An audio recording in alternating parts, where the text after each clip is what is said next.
Hello and welcome everybody to episode 98 of the No Normal Show for Thursday, March 25th, brought to you by Revive Health. This is our weekly deep dive into how hospital and health system marketers can navigate what we call the no normal.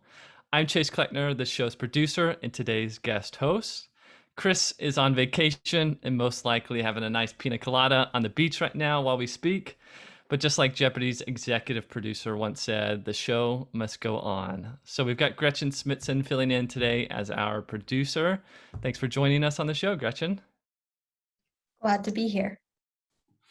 And we're also joined today by Bjorn Gunnerud. Bjorn is the Senior Vice President of Strategy at Revive Health and is an accomplished marketing and communications leader with more than 20 years of experience elevating global, regional, and startup brands in both corporate and consulting practice roles. Bjorn joined Revive Health after leading marketing and communications at Children's Minnesota for 8 years. There, he was the executive responsible for all marketing and communication programs, including development of the brand, championing a remarkable end-to-end consumer experience, leading clinical marketing and physician outreach, and also driving internal communication alignment. Prior to that, he was the vice president of marketing at Minute Clinic, the largest provider of retail healthcare in the country. There, he led early efforts to drive trial and adoption by parents and employers and helped create the integrated value proposition inside of CVS Health. Hey, Bjorn, welcome to the show. Thanks, Chase.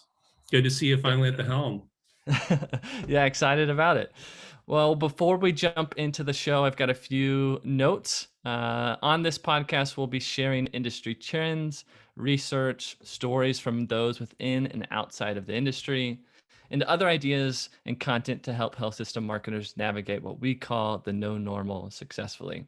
If you want to understand more about what we mean by the no normal, key principles, check out our blog post, which Gretchen will be sharing a link to in the chat. For our live listeners, please use the question tool in Zoom to line up your questions, and we'll get to as many of them as possible. Feel free to use the chat to talk to other attendees, but if you'd like to answer a question, make sure that goes in the question tool. Remember, you can subscribe to the podcast on iTunes or wherever you listen to podcasts. We'll be posting a recording of this episode by the end of today. So make sure to visit our website at thinkrevivehealth.com/no-normal for all things related to the podcast. You can also check out our COVID-19 Hub, which has over 250 resources that we've created during the COVID-19 crisis, which can be found at thinkrevivehealth.com/COVID-19. All right, Bjorn, let's dive into it. Today, we're going to be talking about the 4 trends that really stemmed from COVID-19 that marketers must continue on after this crisis is over, which I think is a really important conversation and relevant to your kind of how you spent the last 12 months. So before we dive into the 4 trends, how about you give us a little bit of an idea of how you spent the last 12 months? Yeah. Well, thanks for having me on the show today. Excuse me. And yeah, so it's been an interesting year. I think it's been an interesting year for everyone, without a doubt. I think as a marketer, my last year, so I actually spent the first 6 months of the pandemic serving as the interim chief marketing and communications officer for Henry Ford Health System out of Southeast Michigan. And as you likely recall, one of the harder hit areas of the country at the start of this pandemic. So have really kind of seen the pandemic from inside of a major health system.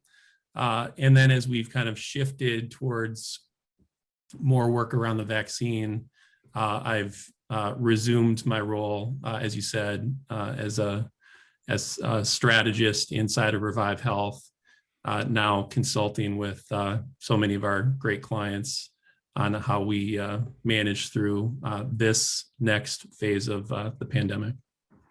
Yeah, well, so I mean, it's definitely an interesting perspective to add. So I'm excited to dive into the 4 trends that we've kind of come up with so far and hear it from you because you've lived it, and so many of the people listening to today's show have lived it too. So let's talk about the first trend, which you call pace of play. What do you mean by this? So pace of play, I mean, I think, let's face it. So, terms like Operation Warp Speed are things that many of us would likely prefer to put in the rearview mirror. But, managing through COVID testing and education and community shutdowns, and now as we've gotten into the vaccines, from my perspective, it's really forced health systems, it's forced marketing teams to move at a different speed, agility, and level of decision making.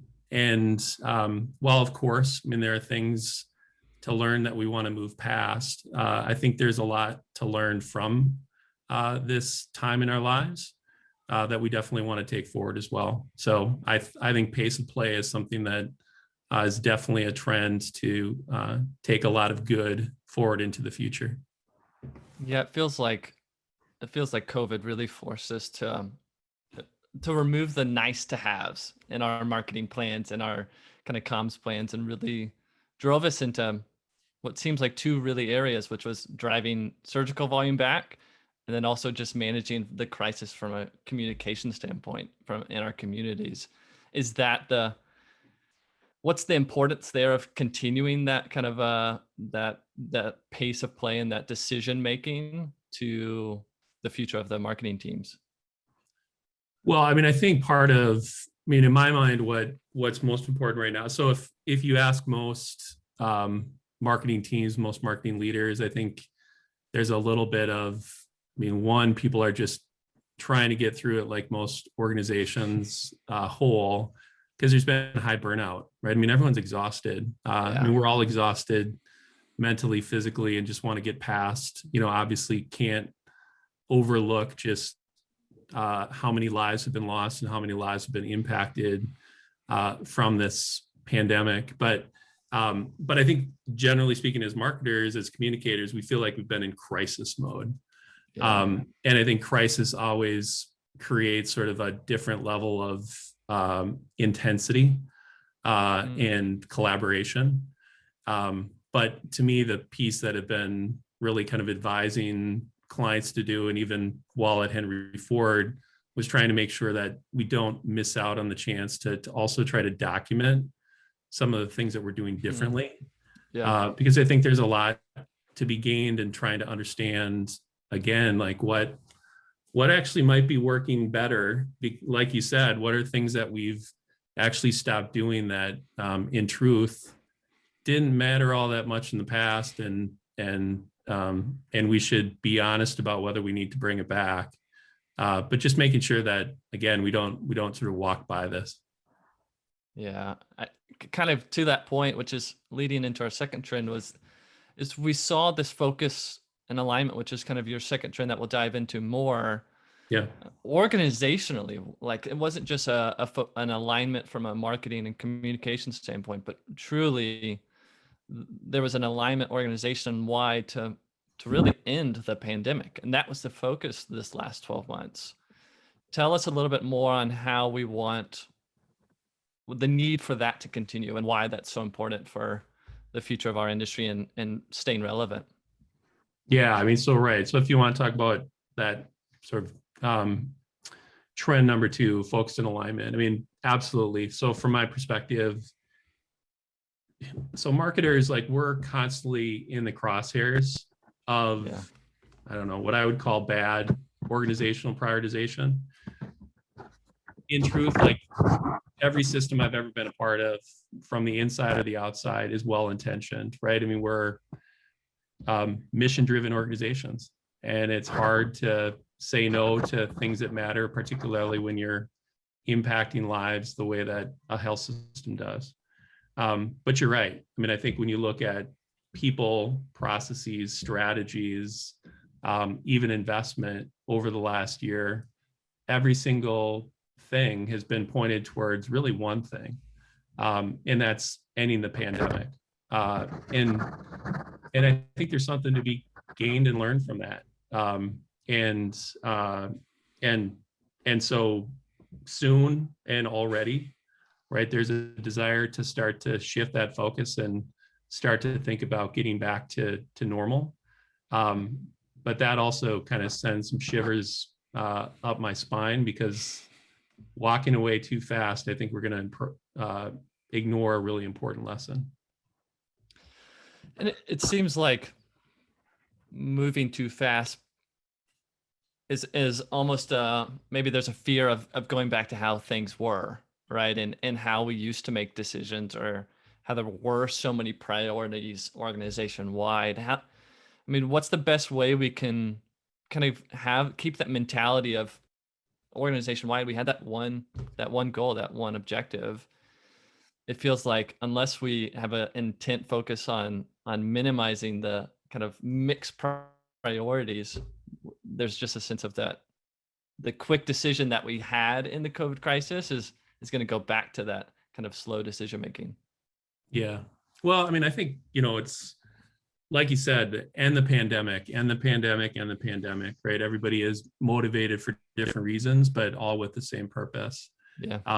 And it makes me think, like, if we were to look at all of every health system's vision statement, like, how clear are those vision statements versus how ambiguous are those vision statements? How many are sort of centered on just the idea of, bringing better health, or in some cases, like, we want to be best, which don't have that same sort of sharpness and precision as I think, again, what the last year has shown us when you really align efforts around one thing. Now, one thing isn't feasible, so it's not to say let's every organization should focus on one thing, but fewer things, and fewer things that are bigger, that you can actually start to figure out in order to do this thing, what are the things we have to say yes to, and what are the things we have to say no to, in a way that we haven't done or been willing to do in the past. Yeah, and I think as marketers, say no, I feel like that's always been not necessarily a downside of ours, but we're idea generative people, right? We like the kind of new, big, bold thinking, and so it's really drilling into those things that really move the needle.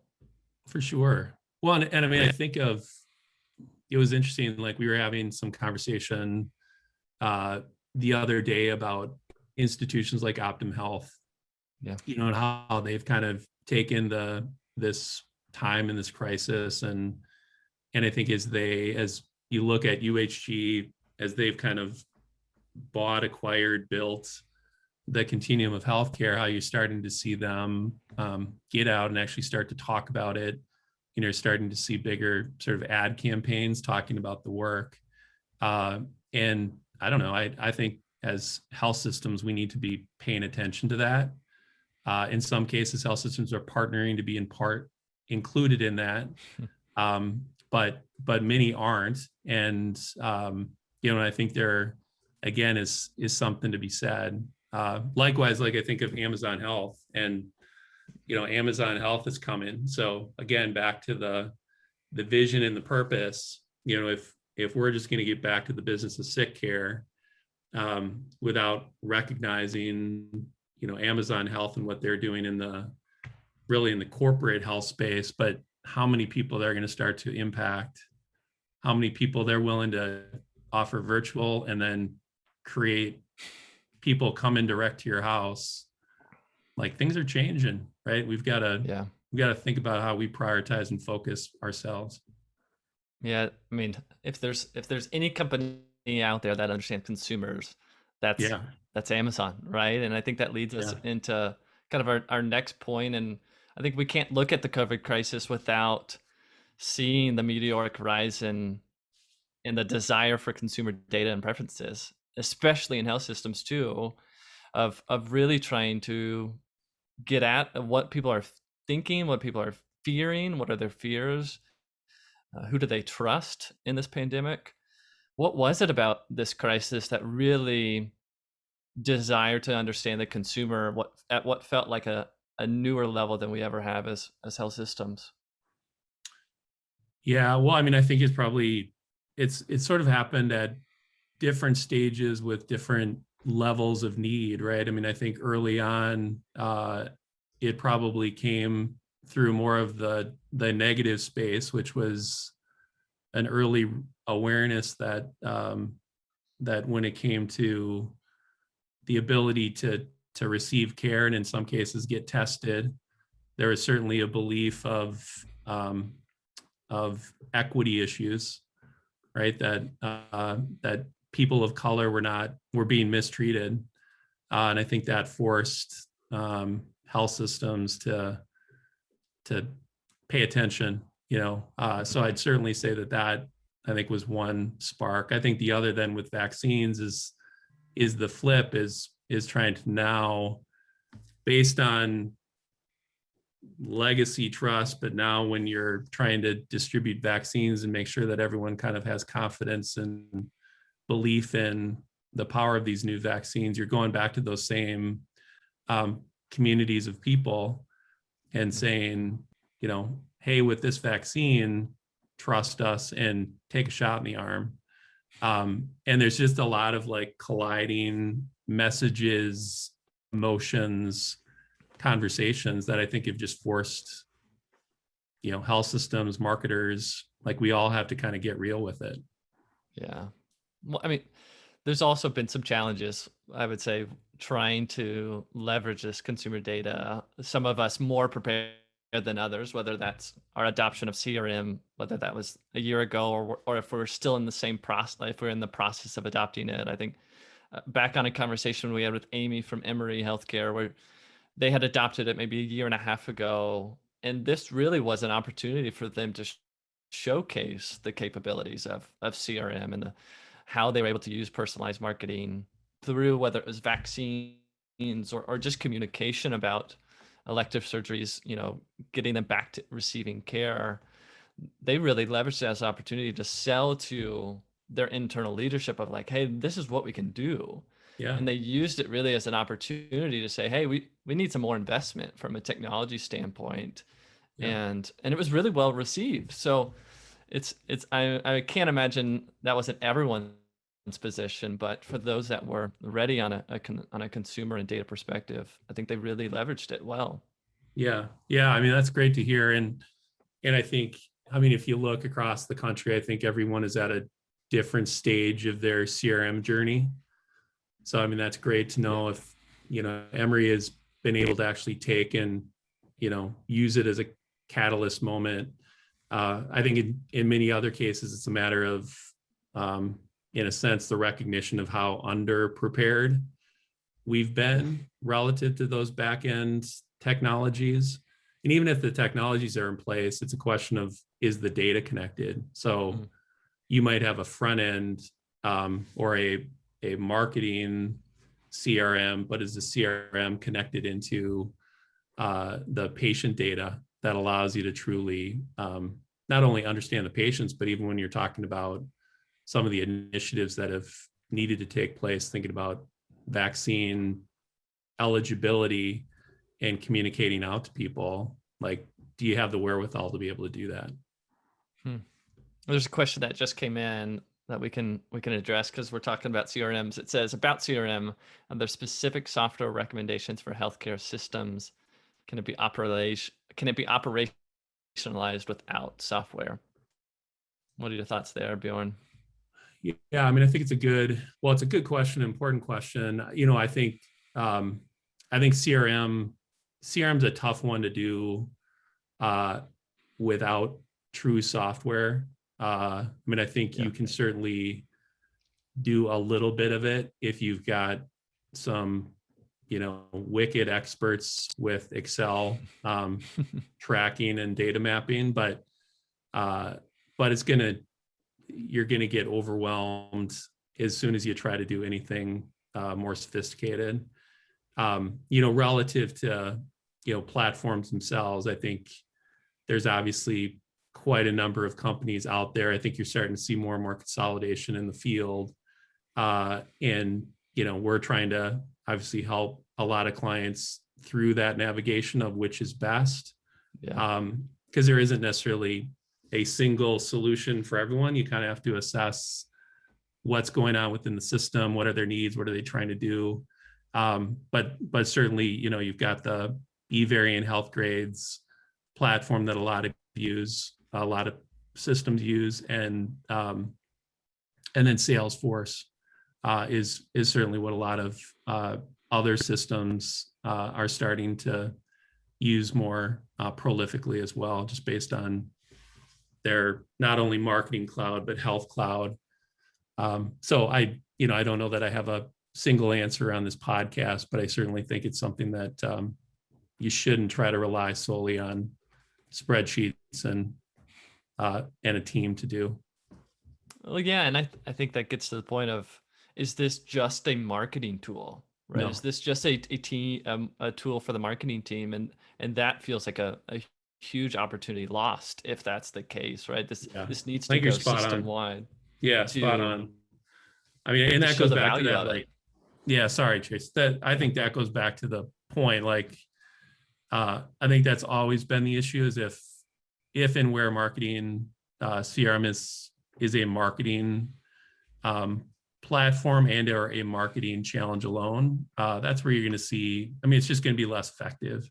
Yeah. But that's again where it's the trend here is consumer attunement, right? So right now you've got organizations that are better aware of either how important it is to be tuned into the voice, empathetically understand, and in doing so, it's not just, there's lots that can be said for having a more disciplined, like, consumer research and insights function.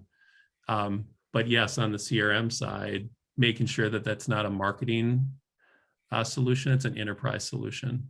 And what a perfect moment to use all of this experience to go and start to, sell the investment to all of the people you've been collaborating with around the table.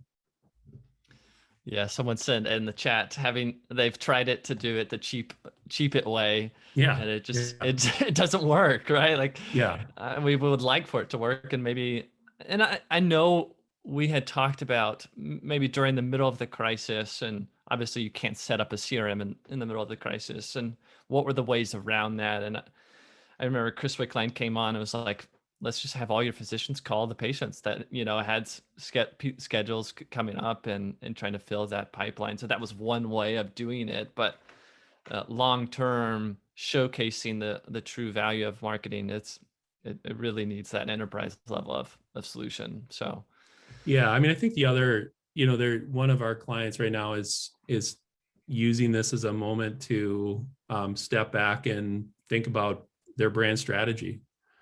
And not brand from the standpoint of, logo and what's our next brand campaign, but truly saying, is this a moment coming out of the pandemic, a moment for us to shift in a much more significant way? And so, they're going through the effort of, like, in a sense, journey mapping the institution. Yeah. And saying, what are all the ways that people come into the system? Who are all the people that come into contact with the system? And getting organizational representation from around the system to start to collaboratively really understand, like, what is the true brand experience? And I think that's the other way to, ultimately start to solve this, because you're better tuned into, like, the outside versus what we want from the inside. And I think that will naturally sort of uncover pain points and opportunities for different investment, different operational flow. Because a lot of the times, a lot of this stuff isn't really a marketing issue. They're issues that need to be solved within the organization or operations first. Yeah, I think one trend we saw during a crisis, we held a kind of this all access, Joe Public All Access virtual event a couple months ago. And we had asked 50 CMOs across the country, and we asked them, like, what's been the perception of your marketing team during this crisis? Has it gone up? The perception, I guess, from leadership, has it gone up? Has it stayed the same? Has it gotten worse? And in large part, I mean, I think we all would like to say that our perception has gone up, but I think that's true. And I think one thing that can contribute to this perception and of value that we provide to the organization is our understanding of consumer. And of course, we want to provide this data and this kind of consumer preferences to our external marketing, but to really showcase that capability internally is a huge, it's a selling point for our team and for where we can provide that value within the organization. Yeah, I think you're spot on with that. Yeah, I mean, it's a really important point, and I think I mean, you're right. So one, it's gotten this time and that perspective has gotten us a seat at tables Yeah. that we haven't always had the opportunity to be a voice at. So let's not lose it. And then, yeah, the ability to continue to bring that in a colorful way forward. Was just talking to a client who they're thinking and what they want to do is package. So going into their next fiscal planning cycle is think about how do we actually put together like a consumer, almost like market voice trend presentation. So, if you think how planning has normally been done, a lot of times it's much more inside out, right? Like, Yeah. they meet with teams, some outside planning or perspective comes into it, but it's a lot on the whims and wishes of clinical leaders, et cetera, on where they think the opportunity is. This is like, how do you go and take the perspective from what's happening out in the world and bring that in as the leading edge to your planning cycle and make everyone think different by saying, here's what's going on. Here's what people are paying attention to. Here's what they're asking for. Wouldn't it make you shift a little bit if you're thinking about sitting down at your desk and starting to develop your thoughts for the next, planning year? Yeah, absolutely. A lot more informed, right? Yeah. Totally. Well, let's jump in. Well, actually, quick pause here. If you have questions, feel free to put them into the Q&A tool. We'll make sure to answer them at the end of today's show. So Bjorn, let's get to our last trend, which I'm actually really excited about because it's really important to me. It's really important to the people at Revive, is this idea of inclusive branding. I think it's I'll let you dive into it before I give my point of view, but I love to hear the importance of inclusive branding. Not just, it's obviously seen a rise in the crisis in the last 12 months with all the social unrest that's happened, but what's the need for this to continue on beyond this crisis? Yeah, I mean, I think so. It's an important one. I think it's in some ways I feel like it becomes a tricky one, and we can chat about that. Yeah. But I mean, I think when you think about the role of marketing, and now I'm specifically talking about marketing, and really in any organization, I mean, healthcare or not, like a marketing team's purpose in any organization is to drive growth, and really profitable growth or positive demand, right? And I think sometimes it's easy to forget that based on all the things that come in and come through. And so I think there's an interesting tension as we think about moving back into that business of driving profitable demand and margin, with what I think is equally important is a much better awareness and sensitivity towards inclusive branding. But when you think about all the work systems and organizations have been doing around DEI, is how do you also stay focused in that work and bring that work forward into your marketing and brand values. It's something that I think is going to play out over the next year, but is something that we need to be very top of mind about. Yeah. I guess if I can poke and prod here a little bit more, like, how do we go beyond just checking the diversity box, of in our marketing efforts? It kind of reminds me of, if you've gone on a mission trip, there's a little bit of a stigma of people coming into a country and fixing things and making it better, and that's great. But at some point you leave, right? And so how as systems, how do we not just make this a mission trip that we're on, because we can't just leave. This is a moment where we need to stay and really make a difference. Yeah, well, so your metaphor is great, because I think in the way you just described it is even better, right? The notion of leaving, because I would say we can't just leave. Well, if you were to poll in most communities, I think what you would hear and have done a fair bit of moderating of discussions, particularly over the last 4 or 5 months with Black Americans and with Latinx, Hispanic, Latin community, and what they would tell you is, well, I didn't necessarily ever feel like you were here, and what they're most worried about is, as soon as this is all over, is that you are going to go away. And I think it is intrinsically then baked in some real issues of trust. Yeah. And I think at the end of the day, that's the big issue is, as marketers, I think we have to hold our institutional leaders' feet to the fire, that this is not an issue that we can market our way out of.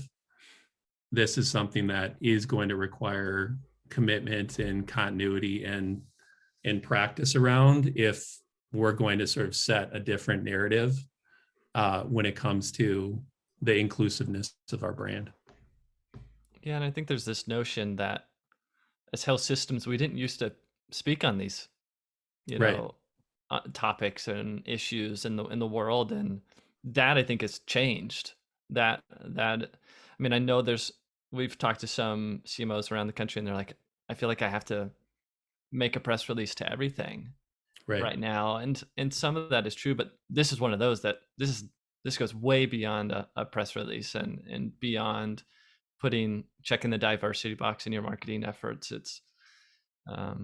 It's an issue that I think you're right. We have to, that's our role in this is to hold the C-suite and the leadership to the feet to the fire, kind of like you said.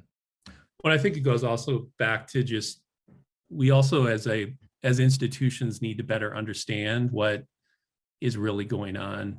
And I think through understanding, we can always be better marketers and brand builders. Because I think it's easy to sort of read, there's lots and lots of research at this point, but how do we take that and continue to actually go out and have conversations with people in the communities that we serve to know what's truly going on? I mean, I'll give you an example. So yeah, we've been doing a lot of work for one client, and as we, as all the marketing conversations, we talk more and more about, like, we've got to go digital, right? Everything is digital first.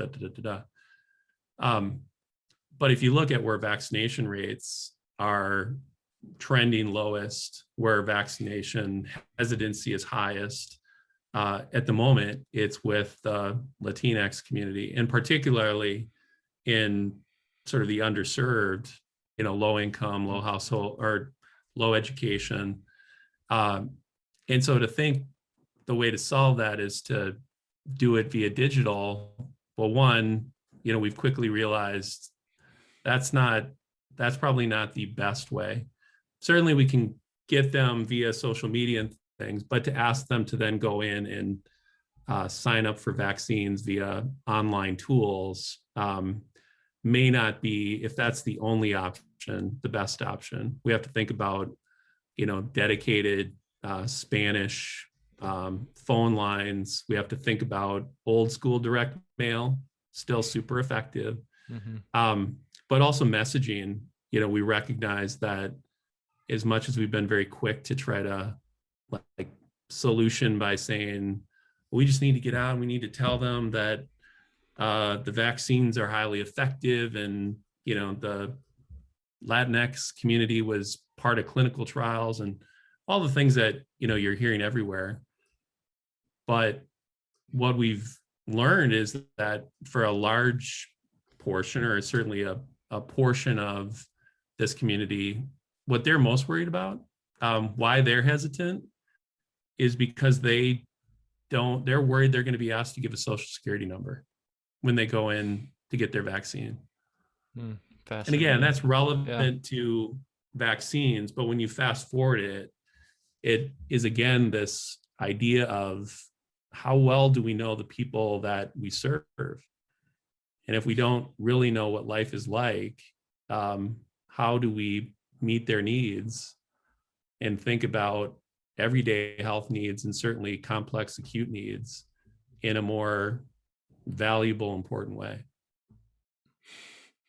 The all more importance to know our consumers better, right? It's we can't just know the age of the people in our CRM, or it's really got to be connected to the patient records so that we can truly serve them better and serve them what they need. So this is good. Bjorn, we got one question and then we'll close it out for today. It says, how do you see your client leaders' willingness to engage in long-term changes needed? Most of the markets I serve are still experiencing significant volume gaps. It's been hard to get them to move from a defensive crouch. Leaders' willingness to engage in the long-term changes needed. So go ahead. Well, I mean, I think part of it is, again, trying to, like, anything that we as marketers can do to start to, so one, I would just constantly go in with that temperament of, like, every client I know is exhausted, period.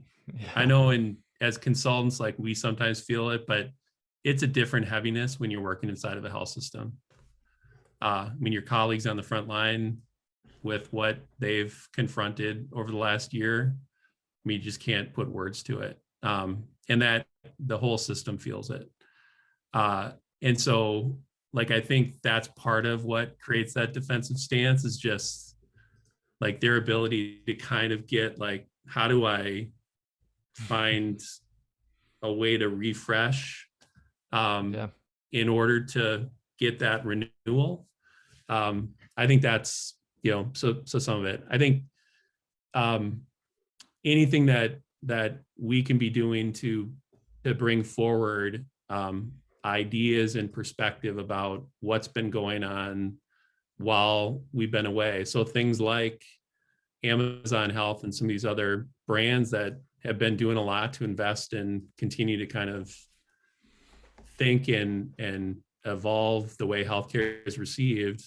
How do we bring some conversation starters into these organizations that just, again, brings a little bit of that creativity back into conversations? And then some of it is just, continuing to help them focus and prioritize and push towards a bigger vision and view that's oriented around the consumer, like we've been talking about through much of this conversation. Trust that they'll get there, continue to work with them. And most of the clients that we're working with are excited to start to talk about, frankly, something other than COVID and vaccines.